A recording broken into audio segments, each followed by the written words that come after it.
Во ера на дигитализација и кога сме често изложени на екрани, треба да се внимава на заштитата на окото. Токму тоа е денеска тема во комбинација со како да ги одржуваме, одбереме и чуваме очите и од увезрачењата и светлината, односно како да се насочиме кон адекватен избор на очила за сонце. Секако Горана ја запознавте со интересниот сет на вежби. Денеска повторно ќе биде со нас со нов избор за подобрување нашата форма, а и здравието со интересниот избор на вкусен рецепт.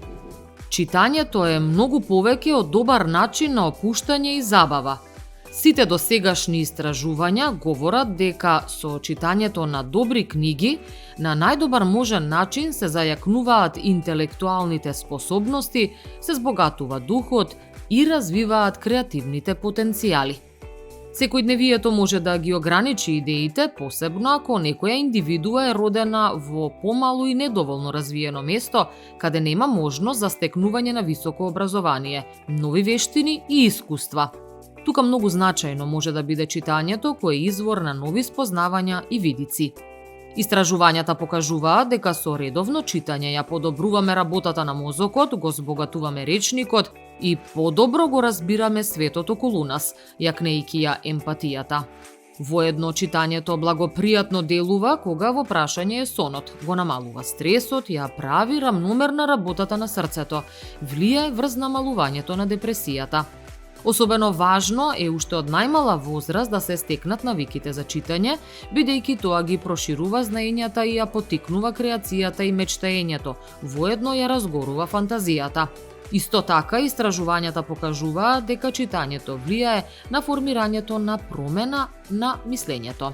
Со следење на работата на мозокот, користејќи ја магнетната резонанса, истражувањата покажале дека за време на процесот на читање се обработува сложена мрежа на патишта и сигнали во мозокот. Во една студија спроведена во 2013 година со помош на снимки од магнетна резонанса е потврдено дека засилената мозочна активност за време на 9-дневното интензивно читање останала потоа активна со денови, исцртувајќи изразени движечки сензации и реакции на емоции. Една анкета пак спроведена во 2019 година покажала дека 68% од работодавачите сакале да вработат луѓе со подобри комуникацијски вештини, а самото читање е еден од најдобрите начини за развивање и подобрување на начинот на комуникација. Сето знаење на овој свет не може да помогне ако имаме проблеми со меморијата и обработката на новите информации, а читањето е активна врска меѓу различните делови на мозокот и сериозно влијае врз одржувањето на концентрацијата како и целосното функционирање на мозокот. Науката предупредува дека ништо не може да го надомести напојувањето на интелектуалниот и емоционалниот резервоар на мозокот како читањето на книги. А какви се читачките навики кај нас? Денеска во студиото во прв план зборуваме со Александра Јуруковска, мојата гостинка од оделот за популаризација на книга при Градската библиотека Браќа Миладиновци од Скопје. Александра, добар ден. Добар ден, благодарам за најавата, за поканата и како вели народот, царно субаво да е за вашиот медиум. Нека биде. Како ли би дошла гостинката од Градска библиотека со книги, не книга, книги в рака? Александра, јас нема да должам, ти најдобро ќе го испромовираш ова парче што јас го држам денеска во рака и ќе ни кажеш за што станува збор. Так, тоа е последниот новитет на Градската библиотека Браќа Миладиновци од незината издавачка дејност, затоа што библиотеката има издавачка дејност. Антологија на иднината, едно заокружување на еден голем проект кој го работеше библиотеката без малку една година. Станува збор за резултат на креативната работилница за креативно пишување. Работилницата за креативно пишување која што ја спроведовме минатата година во април и мај, на која учествува околу 30 млади луѓе, вела млади луѓе, тоа се средношколци и студенти. Дојдоа и посетува бесплатни работилници за креативно пишување, ги менторираше или водеше познатиот писател Александар Русјаков. Беше навистина интересно, за нас беше предизвик затоа што најпрво ни идејата да направиме бесплатна работилница наспроти сите приватни иницијативи, академии и така натаму. Нашата идеја беше библиотеката како креативно место, како место за креативно изразување, да им го доближиме на младите креативци, да им кажеме ова е сигурното место каде што можете да учите, да создавате и да креирате.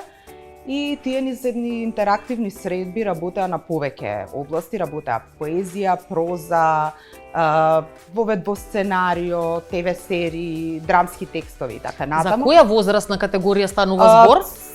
Студенти, неколкумина од нив, од тие 30-тина да речеме, најмногу беа средношколци, трета и четврта година завршни години, и беше интересно дека беше една разнородна група, не дојдоа само од гимназиите, туку дојдоа од стручните училишта, и тие беа супер изненадување за сите нас, затоа што имаме прекрасни креативни млади луѓе.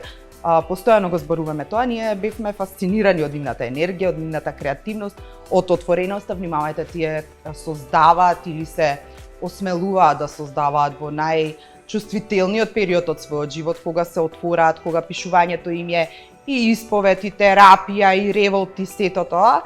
И сакавме да покажеме дека наспроти нашите предубедувања, кои речиси секојдневно знаеме да си ги кажеме, не децата не младите не, има една огромна и прекрасна група на млади луѓе кои што создадоа песни, поезија, проза, есеи и така натаму. Ги собравме од 23 од нив, оние кои што до краја завршија работилницата, испратија своји творби, уредник беше Александар Русјаков, направивме антологија на иднината, убаво ни беше и за окружувањето со нив, една прекрасна промоција во паркот на библиотеката, со многу читање, со многу емоции, многубројна публика, еве вака нескромно да звучи, панк бенд ни свиреше на крај, токму како што доликува на нивната младешка енергија, и мислам дека покажавме дека библиотеката може да биде и тоа како важно културно јадро во главниот град. Значи овде е собран дел од потенцијалот кој го има Така. младината кај нас. Да се надеваме, не знаеме колку мина од нив ќе продолжат да пишуваат, но знаете како јас многу често, може и ќе го повторувам ова ни се разговорот, многу често кога работам со помлади, знам да ги поздравам со тоа, не мора да пишувате, но не престанувате да читате. И тоа ни беше многу важно. Кога сме кај читањето. Ние споменавме оваа малку повозрастна млада популација. Така. Што е со најмладите? Во прилогот пред да започне нашиот Така. заеднички разговор овде веќе кажавме дека е многу важно, исклучително уште од млади години, од мали нозе, додека детето и не знае да чита, да му се чита за да создаде навики дека треба да се држи книга в раце, да го збогатува на тој начин својот речник и да создаде некоја навика дека некое пријатно чувство за да се подружи со книгата. Што е со читачките навики кај најмалите? Предпоставам како градска библиотека и имате одредени податоци, колку тие доаѓаат кај вас, како се носите со сиот наплив на модерна технологија, изложеност на екрани. Предпоставам дека постојат и аудио книги, ама не е идентично како со ова што ние го држиме в раце. Така, многу е широка и многу е важна темата, и јас ви благодарам што ја отворате оваа тема.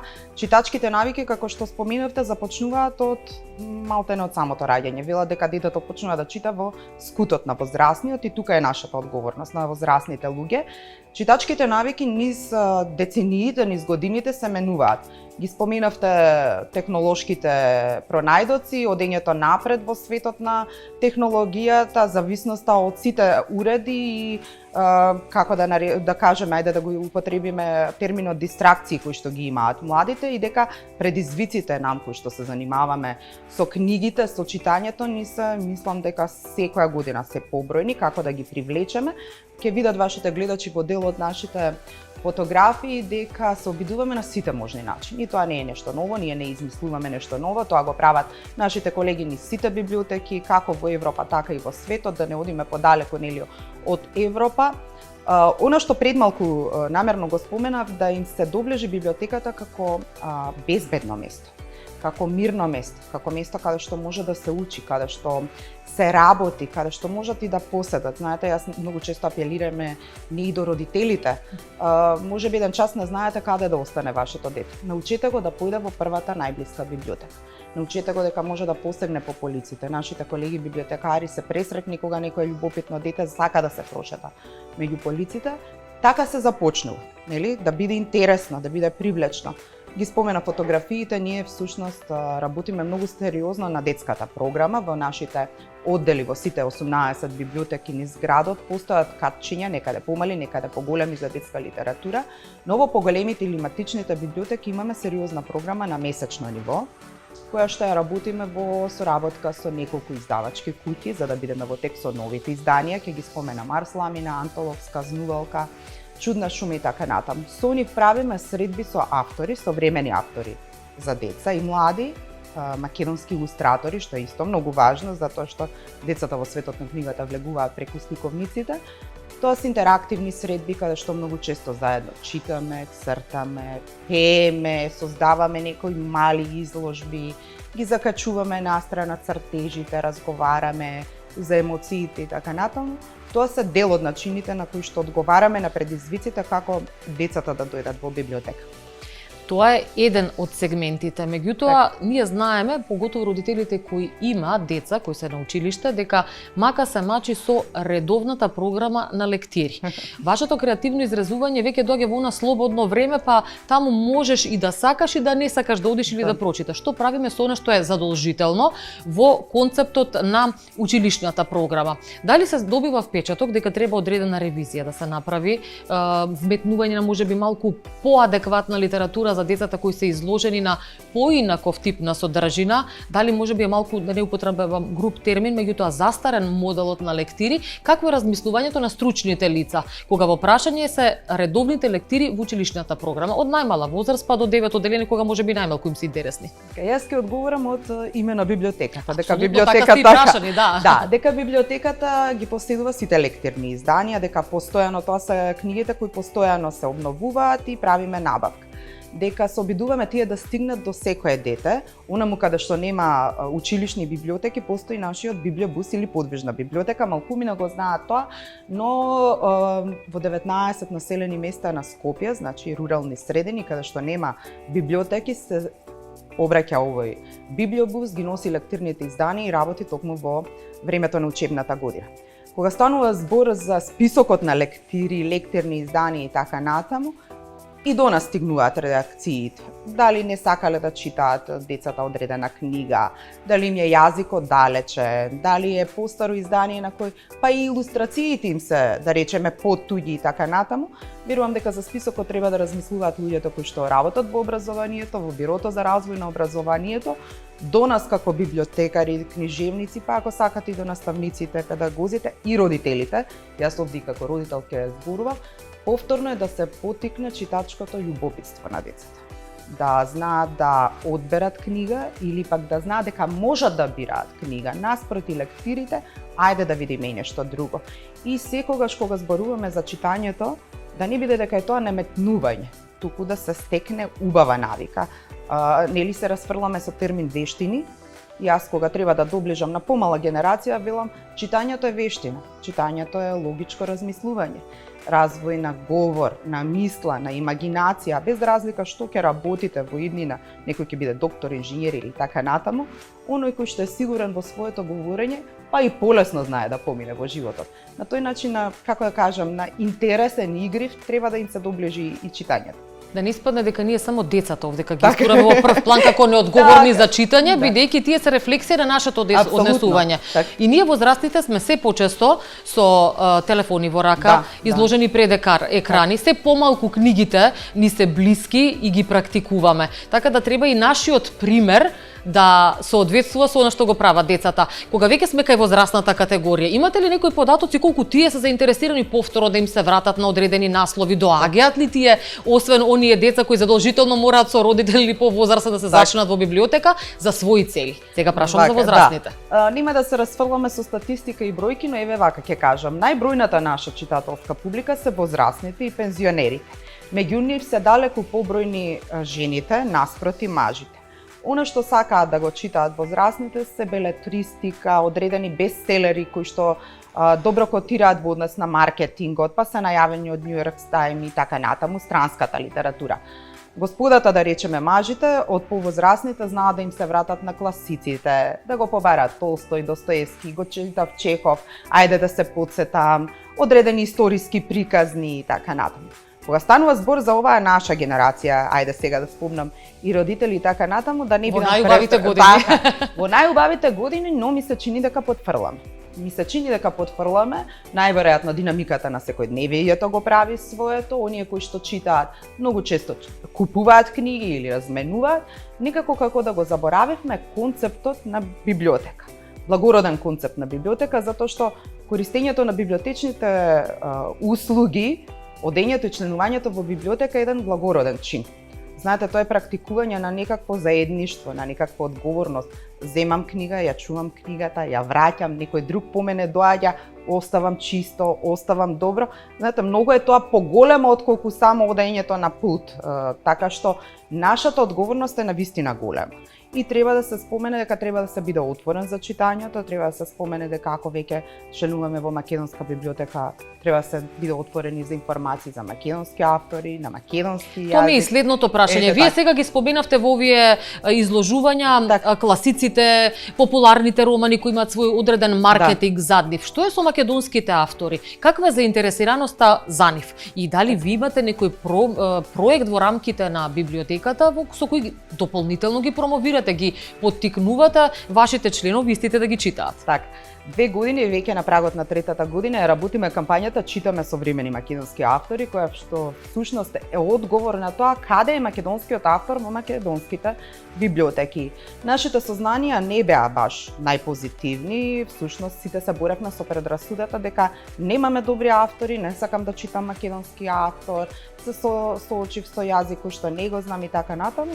Најверојатно на сметка на бестселерите кои некогаш знаат да бидат и со сомнителна содржина, сомнителен превод, без немање лектура и така натаму, да не ја ширам темата. Токму затоа се одлучивме да ја создадеме кампањата, една сериозна кампања Читаме современи македонски автори, 2 години поред, таа оди во 8 месеци, во циклуси од 8 месеци. До сега представивме 16 македонски автори, ќе видите во дел од видеата дел од нив. На почетокот на секој месец од септември до мај, значи, предлагаме книга на месецот. Таа книга има сериозна промоција на социјалните медиуми. Медиумите изразија огромна поддршка и огромен интерес. На почетокот од месецот правиме разговор со авторот. Тоа не е класична промоција, затоа што многу од овие книги веќе имале своја промоција, промоциите се еден друг формат. Ова е еден разговор во кој влегуваме во позадината како се пишува, како еден автор размислува, дали истражува, колку е фикција, колку има автобиографија, еснавски прашања што би се рекло, затоа што читателите сакаат да ги слушнат и тие работи.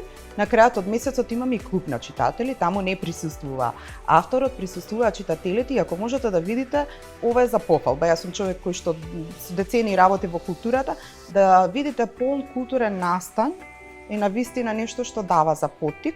А станува збор за македонски домашни автори. Така? Знаете како, на промоции доаѓаат пријатели, роднини, семејства и така натаму. Но овие наши настани доаѓаат луѓе кои што не ги познавам. Значи имаме читачка публика. Така Тоа е добар. Се заинтересирале, биле љубопитни, дошле од разни причини. Некои почнаа да ни стануваат и редовни посетители, што исто така е за пофалба. Дел од младите станаа модератори на нашиот читачки клуб и тоа е еден од начините на кои што ние се отвораме како културна институција. И знаете како многу убави реакции имавме од сите издавачки куќи, што исто така е добро да се каже, затоа што е таа една спрега, авторите беа пресрекни за тоа како е осмислено целото представување. И годинава на сајмот на книга го добивме признанието промотор на читачката култура токму за кампањата Читаме современи македонски автори, која што од септември го започнува новиот 3 циклус. Честитам за наградата, се надевам ќе биде една само од оние во низа кои ќе следуваат кај вас. Так. Кога веќе го споменавте овој сегмент со македонските автори, сајмот на книга и се останато, во еден неврзан разговор кој го имавме пред почетокот на овој официјален дел од емисијата во прв план, зборувавме колку всушност е тешко да ја на некој начин и популаризирате, а и невозможно речиси да ја продадете маркетиншки културата, книгата и се останато. Меѓутоа, вие споменавте еден исклучително важен сегмент и дел. Таа има огромно влијание и моќ. Градската библиотека ја гледам и како таква институција, каде што може да повлијае на идните генерации, меѓутоа и малку да ги потсети навиките на оние подзаборавените. Така да, во однос на тој дел, ајде малку за влијанието кој што го има и читањето, и културата, и читачката култура. Така е, секој што барем малку бил дел од културата во кој да е сегментот и повторно ќе речам, тоа се врзани садови, ние сме мала средина, се знаеме еден синџир на исхрана, каде и да се скине некој ќе остане гладен. Знае дека културата не може да биде на продажба, не може да се зборува за нејзин рейтинг, но може да се зборува за нејзино влијание. Јас цврсто верувам во ова, не само затоа што работам и го истражувам, туку верувам дека луѓето кои што читаат, кои што размислуваат, отвораат ум, знаат да проценат што е добро, што е лошо, да направат еден рез на тоа што е шунт а што е вистинска култура. Знаат дека една култура, една нација, сега зборувам култура како земја, како држава, не може да постои без култура, не може да постои без институции.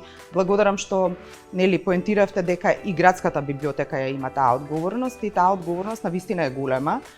Следната година градската библиотека Браќа Миладиновци слави 80 години постоење и еве да ги постарам да ги потсетам и постарите и помладите. На само 2 дена од ослободувањето на Скопје донесена одлука за формирање на градска библиотека. Толку е тоа важно, така. Мислам дека тука лежи секој одговор, секој прашање и секој предизвик на кој треба сите заедно да одговорите. Била формирана со донација на книги, околу 3500 книги, 500 за деца, замислете. Тоа се од лични фондови, од партизански фондови и така натам. Колку всушност била библиотеката, книгата и културата важна за државотворност. Да не говориме во предизвиците кои што ги имаме денес во општествено-политичкото обкружување, колку всушност културата е таа која што треба да ги даде темелите, основите, но и иднината на едно размислување. Александра, ние сме при крај во однос на просторот одстапен за читачките навики, за градската библиотека. Се надам дека ова нема да биде последен наш разговор, нека биде само мотив повеќе да испромовираме се останато што е поврзано со работата на градската библиотека во Скопје. Спомнавте во каква мрежа работите, само уште за крај ако може идните планови, ние веќе овдека го имаме вашето последно случување пред да кажеме летната пауза. Кои се идните планови на градската библиотека и нека биде еден повик до оние кои не гледаат, каде може малку да се потсетат, да знаат што може да се испромовира следно, да биде им занимливо. Така, најлесно и најбрзо преку социјалните мрежи, медиуми на нашите профили, ние сме достапни и вака за медиумите, нели? Ги најавуваме сите наши активности, од септември ја започнуваме кампањата Читаме современи македонски автори и јас ги потикнувам сите гледачи кои што се заинтересирани да читаат, да појдат во некој од најблиските библиотеки, ги има во сите скопски општини, детските програми и детските наслови исто така ќе имаат свое обновување. Така што повторно ќе завршам со она што неколку пати го кажав, не мора сите да пишуваме, но многу е важно да читаме. Благодарам многу на отстапениот простор, на вистина уживав. Ви благодарам што толку многу вложувате во културата и во размислувањето и се надевам на повторни среди. Александра, благодарам, исто така ќе ми биде задоволство. Вие запрашате се кога последен пат сте држале книга во рака, сте разлистале, а и прочитале неколку страници. И доколку немате простор во вашиот дом или катче каде да сместите некоја едиција од книги, слободно посетете градската библиотека по неколку дена, доколку не ви се допадне изборот, може да направите нов. Не наплаќаат, ги има во повеќе локации, следете ги на социјалните мрежи. Благодарам за гостувањето на Александра, останете со останатите содржини во прв план. Од моден детал до насушна потреба, доколку постојат проблеми со видот, очилата се неизоставен додаток во секојдневието на многу личности, а неретко го дефинираат и нивниот стил. Во денешно време постојат и апликации кои може да ви помогнат да го одберете соодветниот пар на очила. Очилата за сонце се потребни при сончевите денови, но не се користат само налето, туку служат и во сончевите зимски периоди. Купувањето на очила за сонце може да биде навистина возбудливо искуство поради широката палета на бои, достапни брендови и модели. Најпрвин треба добро да ја разгледате понудата на пазарот и споредите со буџетот кој го имате одвоено за ваков тип на очила. Откако ќе ги разгледате сите карактеристики, одлучете се кои вам ви се најважни, а за да бидете задоволни со конечниот избор, постојат неколку правила кои не треба да ги заобиколите. Очилата треба да ги истакнат најубавите црти на вашето лице. За да постигнете рамнотежа на вашиот лик, треба да одберете некоја контрастна форма. Но големината на рамката, сепак прилагодете ја според пропорциите на лицето. Помалите рамки за поситно лице, поголемите за покрупно. Рамките треба да ја покриваат ширината на вашето лице, а врвот на вашиот пар очила за сонце треба да биде доведите во горниот дел, додека долниот треба да го допира врвот на образите при насмевка. Обрнете внимание и на материјалот од кој се направени очилата. Најчесто се користи пластика и метал, со оглед на тоа дека тие се многу издржливи, но и економични материјали. Наочарите за сонце со дрвена рамка нудат единствен и елегантен изглед, но се со значително повисока цена.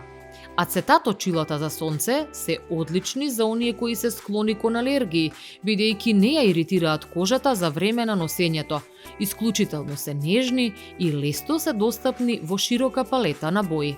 Што се однесува до изборот на стакла или леќа кои се поставуваат во рамките, се советува да се земат оние кои се отпорни на гребење, бидејќи наочарите за сонце со изгребани леќи се бескорисни, односно имаат краткотрајна употреба. Доколку не сакате рефлектирачка светлина, треба да размислите за опцијата за поларизирани очила.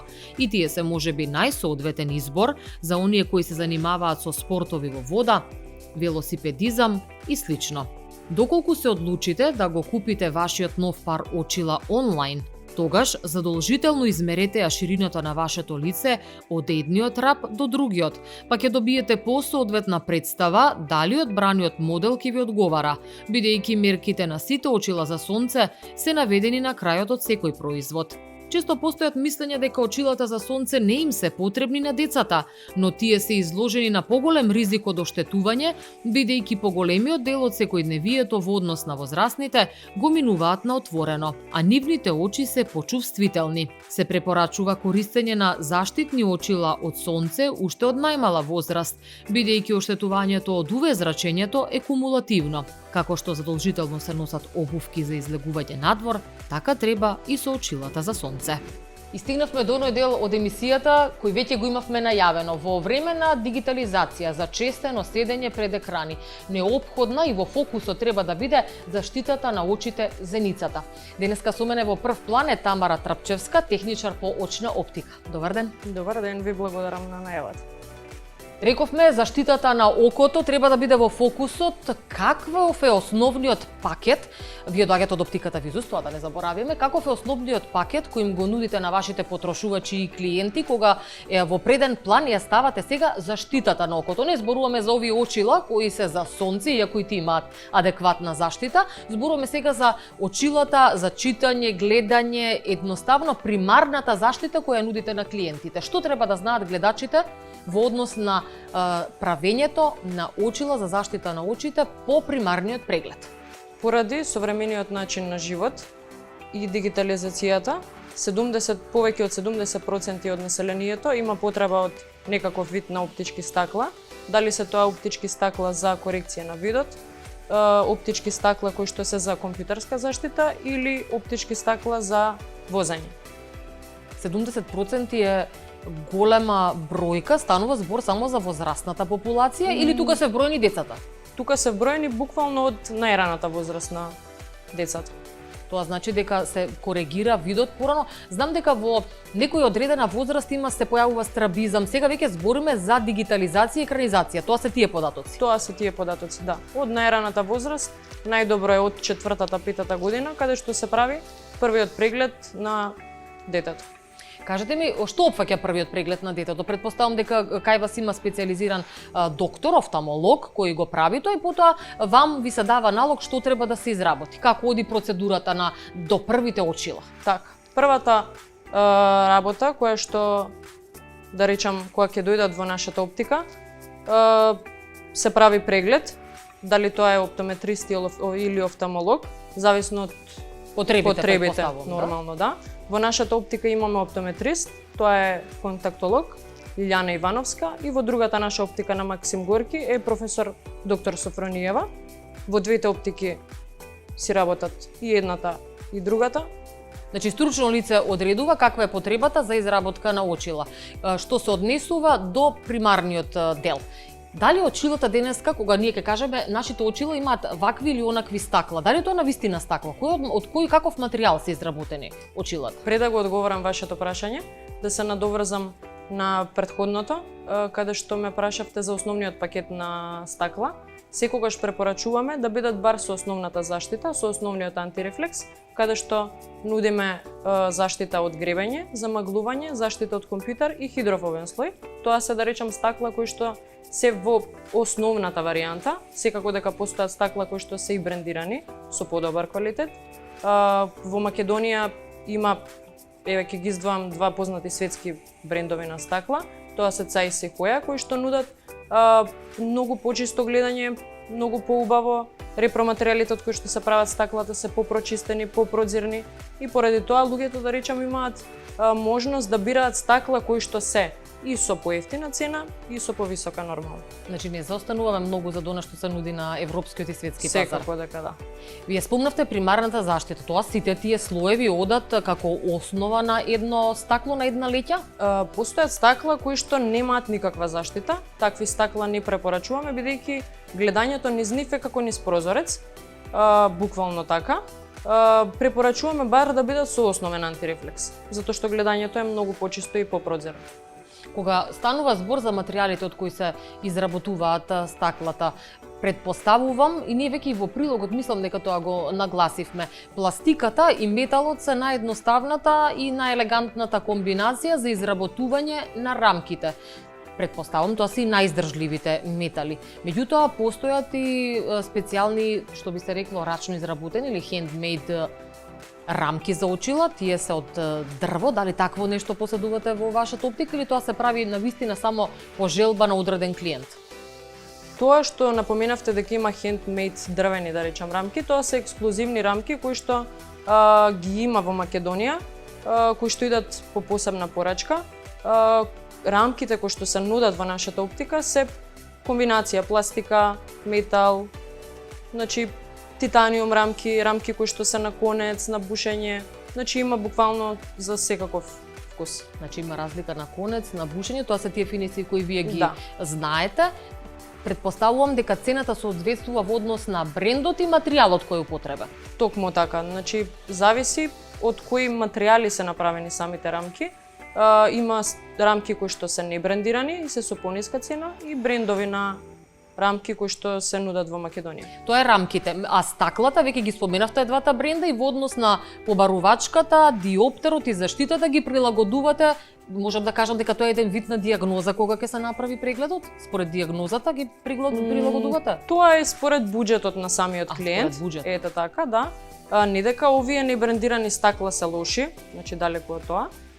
Тие стакла само кои што се брендирани, кои што ги споменав на Hoya и на Zeiss, се само со по-голем квалитет. Значи со материјалите од кои што се направени се многу попрочистени. Што се однесува до наочарите или очилата за сонце, да бидеме тука да кажам насочени онака како што треба да говориме, дали и кај нив се врши одредена корекција на диоптријата, постојат ли некои премази кои ги ставате, нешто што треба да соодветствува за потребите на клиентот или кога станува збор за очила за сонце, тие доаѓаат само во еден пакет кој е основен. Има ли тука некоја одредена корекција и дали кај нив може да се менуваат бидејќи диоптријата расте? Може би ова лето ќе биде еден, следното лето ќе биде повисока, пониска, дали може на истата рамка на очилата за сонце да се смени диоптер? Вака, еден од најзначајните модни додатоци е секако очилата за сонце, меѓутоа најважната улога во нив е заштитата од штетното влијание на сончевите зраци.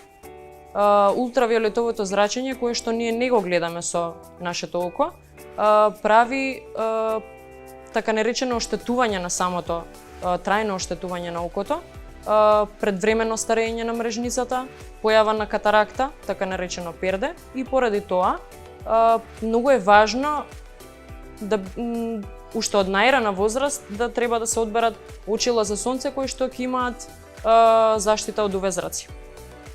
Тоа е заштита од UV зраци, кога е во прашање диоптер. Кога е во прашање диоптрија, јас донесов тука чисто само да видите. Постојат рамки кои што тие се диоптерски, да речам, очила. Ова е основата, ова се диоптерските очила. Ова се диоптерските очила, кои што имаат клипови, еве ги клиповите, и кои што се лепат на самото стакло. И ова е сега прилагодено Ова е прилагодено за сончеви денови. Ето така. Ова е прилагодено според клиентот, се става диоптријата, соодветната диоптрија на самиот клиент на ова и овдека само се лепи клипот. Тоа е заштитата од сонце. Тоа е заштитата од сонце. Постојат стакла кои што ги има, да речам, самите стакла, и носам и такви чисто само да видите. Ова се моите очила, кои што имаат диоптрија и се темни цело време.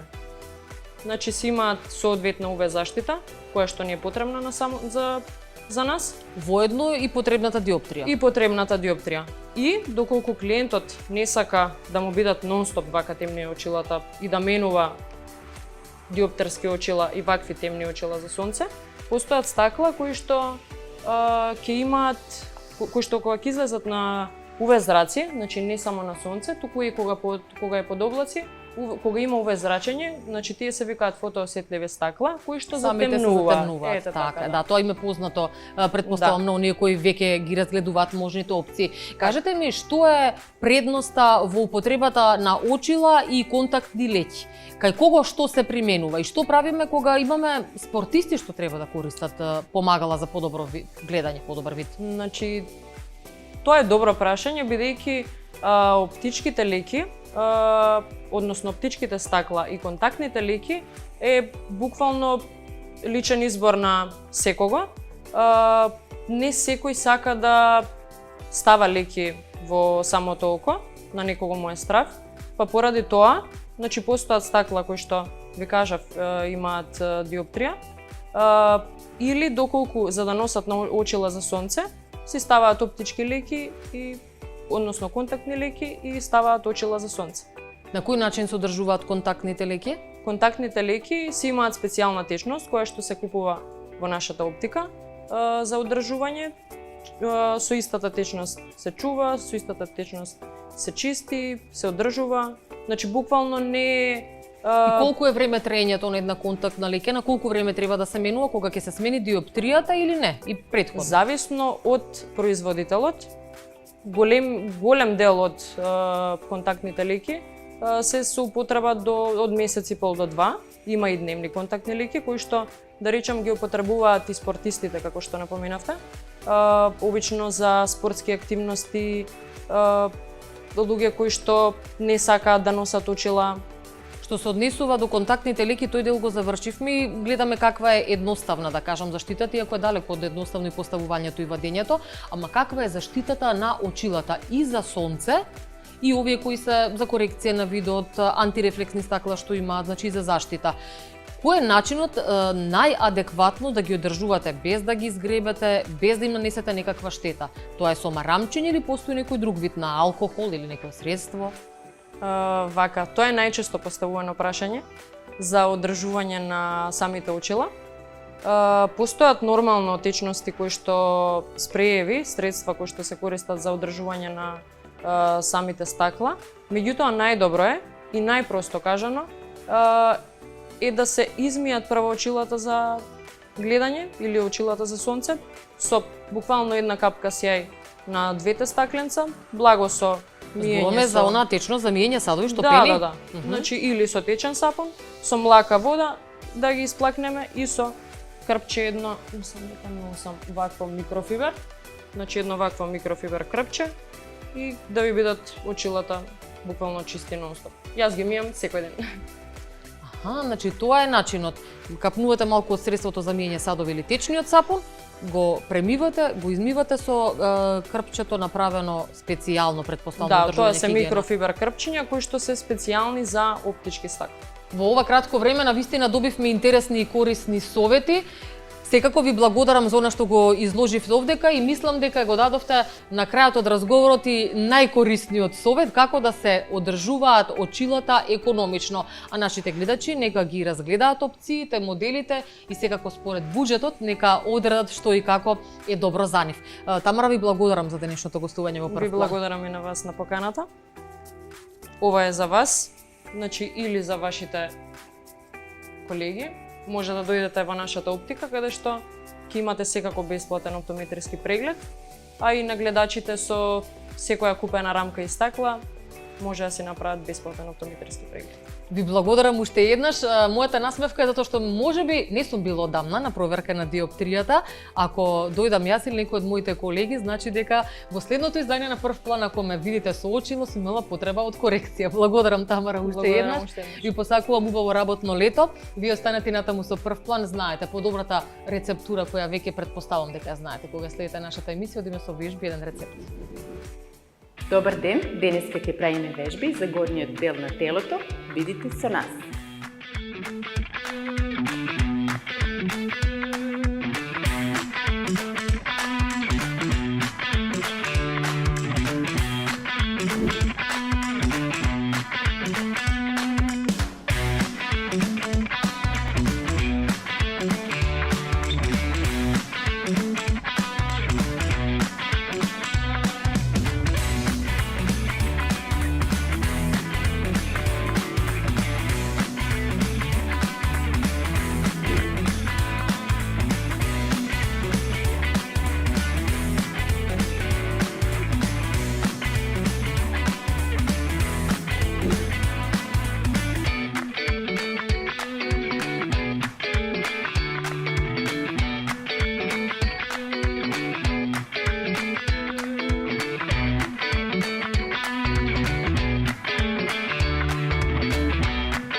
Ви благодарам што бевте активни денес со нас.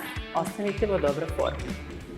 И стигнавме до делот каде ви нудиме избор на рецепт или предлог што да направите денеска. Подготвуваме кокос Рафаело бомбици во полуздрава варијанта или во поздрава варијанта.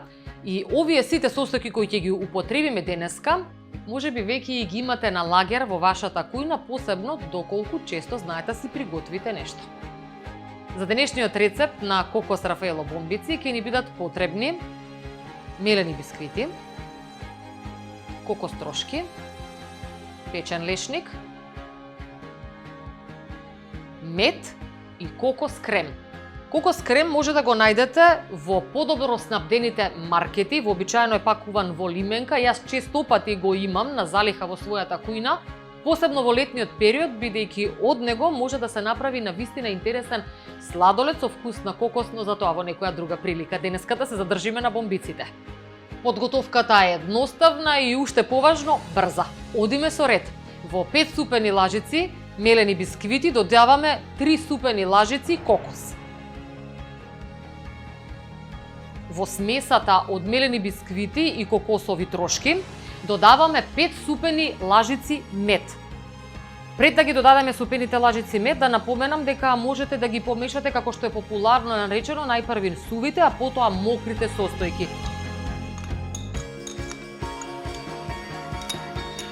Кокосот нуди на вистина екзотична нота во овие летни денови и затоа во овој рецепт е застапен во 2 варијанти – кокосови трошки и кокосова крема.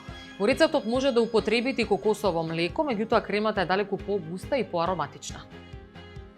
И сега едноставно мешаме,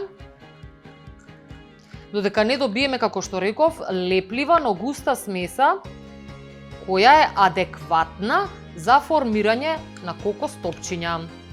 Во почетокот на рецептот ви наговестив дека ова е еден вид на здрава варијанта на Рафаело бомбици, а тие задолжително бараат и некој јаткаст плод во нив. Бадемот може би некогаш е интересно решение. Во овој случај јас користам лешник, бидејќи поред мојот вкус комбинацијата на лешник и кокос е идеална и совршена. Да, бомбиците можете и да ги оладите,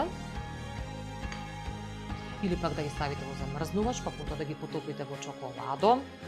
Ама ние бараме нешто брзо и освежително. Посебно ако имаме ненајавени гости. Ова е идеален рецепт. Можем да ви кажам еден мал трик. Доколку немате мед во течна форма, е кристализиран, или воопшто го немате во вашиот дом поради алергии, не се стигнале да го купите, цената, која во последниве години навистина е висока, наместо мед може да искористите било каков засладувач од јаворов сируп, агаве сируп, но едноставно го правите сладка по дома, можете течноста од сладкото да искористите, но внимавајте, тогаш бомбиците ќе добијат вкус на сладко од смокви, сладко од портокал, од грози или какво да имате.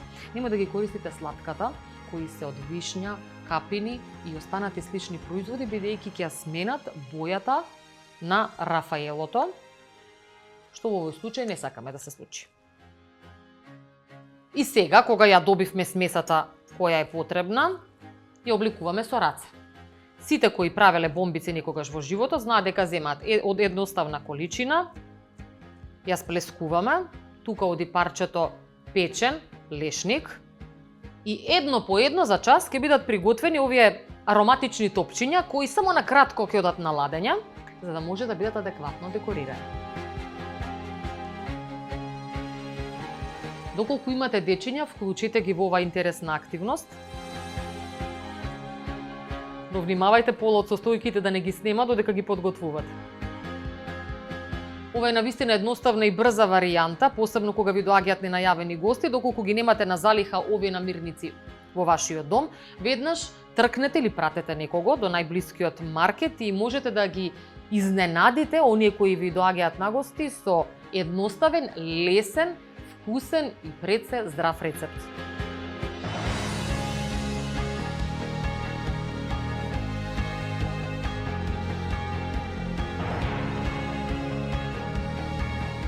И ете, за час се готови денешните наши брзи економични и пред се здрави кокос топчиња. Додека го подготвував и сервирав овој рецепт, се присетив дека со остатокот од кокосова крема може да се направи интересен коктел, но за тој рецепт и оној од почетокот на емисијата во сладолед варијанта во некоја следна прилика.